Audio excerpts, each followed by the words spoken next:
राधे राधे दोस्तों, चैनल को सब्सक्राइब कीजिए। भारत की कहानियाँ। आज एक कहानी सुना रहे हैं, ताज का कलंक। तो आइए कहानी शुरू करते हैं।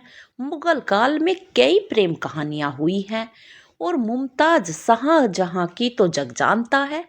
ताजमहल ने उनकी मोहब्बत को अमर बना दिया, मगर उसी लाल किले में एक और प्रेम कहानी ने जन्म लिया था। मासूम पाक मोहब्बत, जिसे अपनों ही हाथों के क्रूर हाथों ने नष्ट कर दिया, जिसे मोहब्बत की निशानी ताज पर लगा कलंक कहेंगे। मुगलों में एक बादशाह हुआ करते थे, जिसे लोग आलमगीर कहते थे। औरंगजेब ये अपनी करतूतों के लिए प्रसिद्ध हैं। इसने लाखों हिंदुओं का कत्लेआम कराया, कई मंदिर तोड़े, पर इसके अलावा एक और पाप इसके खाते में दर्ज है। औरंगजेब की एक पुत्री थी, शहजादी जेबूनिसा, बहुत ही सुंदर, योग्य और सहृदयता की मूर्ति। जेब अपने बाप औरंगजेब के ठीक उल्टी थी। वो दया की मूर्ति थी और बहुत ही गुणी भी। उसको गजलें और नज्म लिखने का शौक था। अकेले में बैठ वो अपने मन के भावों को कागज पर उतारा करती। एक बार जेबूनिसा बीमार हुई। दिल्ली का कोई भी हकीम उसे ठीक न कर पाया। औरंगजेब ने हकीमों का बाजार लगा दिया, पर वो ठीक ना हुई। तब एक वैद्य ने औरंगजेब को शहजादी का हवा पानी बदलने की सलाह दी। यही एक उपाय था जिससे शहजादी ठीक हो सकती थी।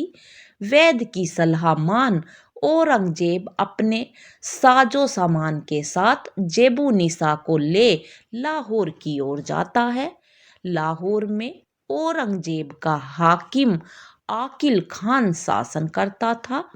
आकिल खान एक ईमानदार, साहसी युवक था और वो काफी सहृदय और न्यायप्रिय था। जब उसने आलमगीर और शहजादी के आने की खबर सुनी, तो उनकी सुख सुविधा के उचित प्रबंध में लग गया, ताकि औरंगजेब को कोई शिकायत का मौका ना मिले। औरंगजेब जब जेब के साथ लाहौर पहुंचा, तो वहां अगवानी के लिए पहले से ही आकिल खान अपने आदमियों के साथ खड़ा था। औरंगजेब का यथोचित स्वागत कर वो जेबू निसा की पालकी को विशेष देख रेख में उनके महल की तरफ ले चला। पालकी से निकल महल की तरफ जाते समय एक पल के लिए जेब के चेहरे से नकाब हट गया और दोनों की नजरें एक दूसरे से टकराई। आखिल ठगा सा उस रूप की खान को देखता ही रह गया और आकिल की जेब की नजरों में समा गया। चिंगारी दोनों तरफ भड़क चुकी थी, मगर आग लगानी तो अभी बाकी थी। अब आकिल कभी किसी बहाने से जेब को देखने के मौके निकालता।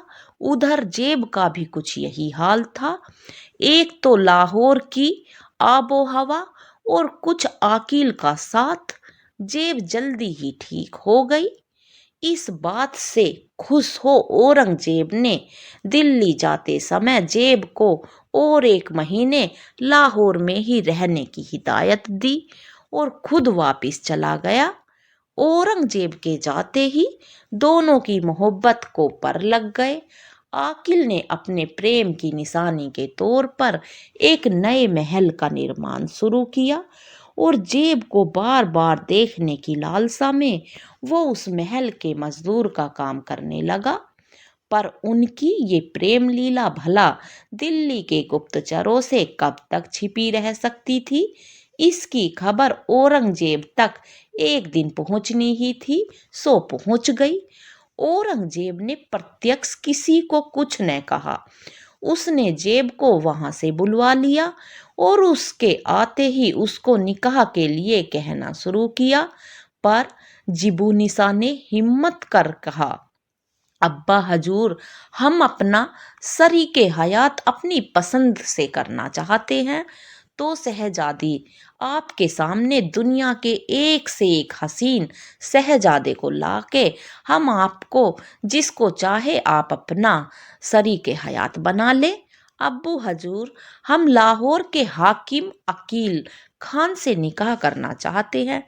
जेब के मुंह से ये सुन औरंगजेब ने उसको कुछ ना कहा, पर दूसरे ही दिन आकिल खान को खबर भिजवाई कि वो तुरंत दिल्ली हाजिर हो।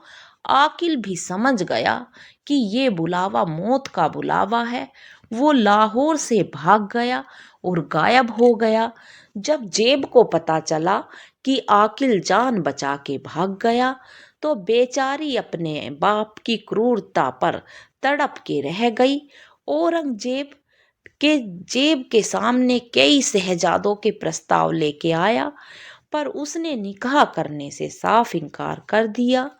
कई महीनों बाद जेब ने अपने मन बहलाव के लिए अपने महल में एक नया बाग बागवान शुरू किया। उसने बागवानी का भी बहुत शौक था उसे। इस बाग में जो माली काम कर रहे थे, उनमें आकिल भी वेश बदल के शामिल हो गया।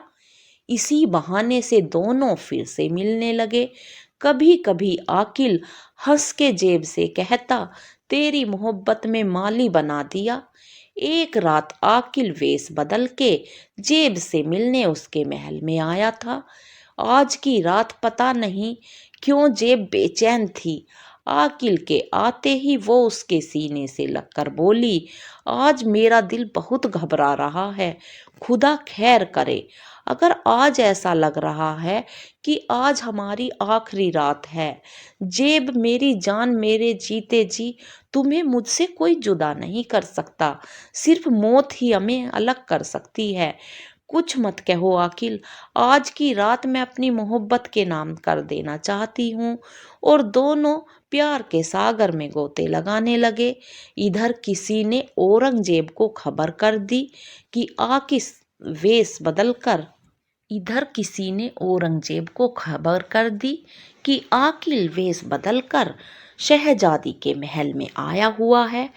औरंगजेब उसी वक्त वहां पहुंच गया और दरवाजा खटखटाया। जेब को तो मानो सांप सूंघ गया।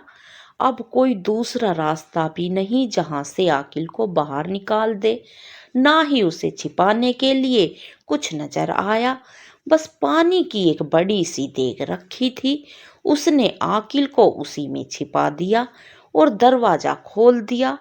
आप अभी तक जाग रही है शहजादी?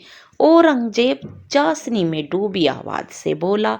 हाँ अब्बू हजूर, नींद नहीं आ रही थी, जेब अपनी घबराहट छिपाते हुए बोली। औरंगजेब ने पूरे महल में नजर दौड़ाई। उसे सिवा देग के कुछ नजर न आया। उसने जेब से पूछा, इस देग में क्या है? जेब की तो मानो जान निकल गई। जी, इसमें वजू के लिए ठंडा पानी है। औरंगजेब सिर्फ क्रूर ही नहीं, बहुत दयनीय भी नहीं था। अरे, इतनी सर्दी में आप ठंडे पानी से वुजू करेंगी तो बीमार हो जाएंगी। इसे गर्म करवा देते हैं।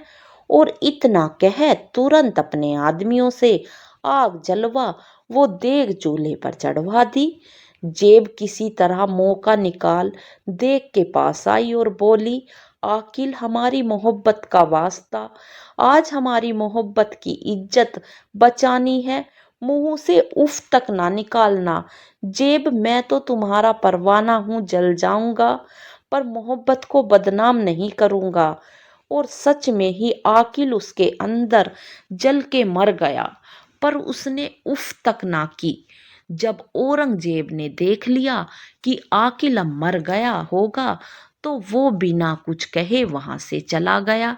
जेब ने आकिल को अपने महल के बाग में ही दफना दिया और दिन रात उसकी कब्र पर आंसू बहाती रहती। मगर उस औरंगजेब को यह भी गवारा ना था। उसने जेब को आकिल की कब्र पर जाने से रोका। जब वो ना मानी तो उसे कैद में डाल दिया। और उसके बाद जेबू निसा ने अपनी जिंदगी के 21 साल कैद में ही काट दिए। उसके अपने ही उसके दुश्मन हो गए। पहले उसकी मोहब्बत, फिर उसकी आज़ादी छीन ली। जेब कैद में ही अपने गम को कागजों पर उतारा करती और सन 1702 में जेबोनिसा इस बेरहम दुनिया को अलविदा कह गई और पीछे छोड़ गई ताज पर एक कलंक जो कभी ना मिटेगा। आकिल और जेब की मासूम मोहब्बत की हत्या का कलंक ताज पर है। जेब की मासूम मोहब्बत की हत्या का कलंक। तो आज की कहानी यहीं पर ख़त्म होती है दोस्तों। चैनल को सब्सक्राइब करना, वीडियो को लाइक, शेयर और कमेंट करके ज़रूर बताना ये कहानी आपको कैसी लगी। धन्यवाद दोस्तों।